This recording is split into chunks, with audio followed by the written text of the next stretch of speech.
और आप देखेंगे कि कैसे इसी एक लाइन पर हमारी पूरी कहानी टिकी हुई है। तो चलिए चलते हैं उत्तरी कर्नाटक के एक छोटे से गांव में। कल्पना कीजिए, एक 12 साल की बच्ची है जो अपने दादा दादी के साथ रहती है। जिंदगी वहां बहुत धीमी रफ्तार से चलती है, लेकिन उस धीमी जिंदगी में भी एक बहुत बड़ा एक्साइटमेंट था, और वो था हर हफ्ते आने वाली एक मैगजीन जो उन लोगों के लिए पूरी दुनिया जैसी थी। अब देखिए, उस जमाने में ट्रांसपोर्ट का सिस्टम आज जैसा तो था नहीं। सुबह का अखबार आते आते दोपहर हो जाती थी, और जो वीकली मैगजीन थी वो तो और भी लेट, एक दिन बाद आती थी। पूरा का पूरा गांव और खास तौर पर हमारी कहानी की नरेटर और उनकी अव्वा उस बस का इंतजार करते थे जिसमें वो मैगजीन आती थी। सोचिए कितना बेसब्री से इंतजार होता होगा।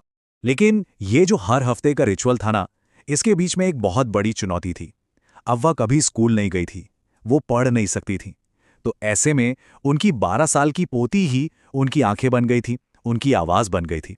वही तो थी जो हर हफ्ते एक एक लफ्ज पढ़कर उन्हें कहानियों की उस दुनिया में ले जाती थी। और इस मैगजीन में सबसे खास चीज क्या थी पता है? कन्नड़ की एक बहुत ही पॉपुलर राइटर थी त्रिवेणी। उनका एक सीरियल नॉवल छपता था जिसका नाम था काशी यात्रा। और ये बस कोई कहानी नहीं थी, ये तो एक इवेंट बन गया था। पूरे गांव को इसका इंतजार रहता था।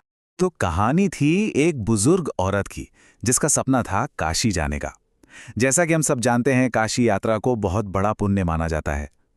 लेकिन कहानी में एक मोड़ आता है। उन्हें एक अनाथ लड़की मिलती है जिसे शादी के लिए पैसों की सख्त जरूरत होती है। और वो बुजुर्ग महिला क्या करती हैं, अपनी सारी जमा पूंजी उस लड़की को दे देती हैं। उनका मानना था कि किसी की खुशी से बढ़कर कोई तीर्थ नहीं होता।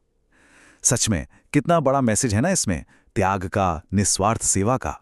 अव्वा के लिए ये कहानी सिर्फ पन्नों पर छपे हुए शब्द नहीं थी। नहीं, उनके लिए तो ये कहानी जीती जागती हकीकत बन गई थी।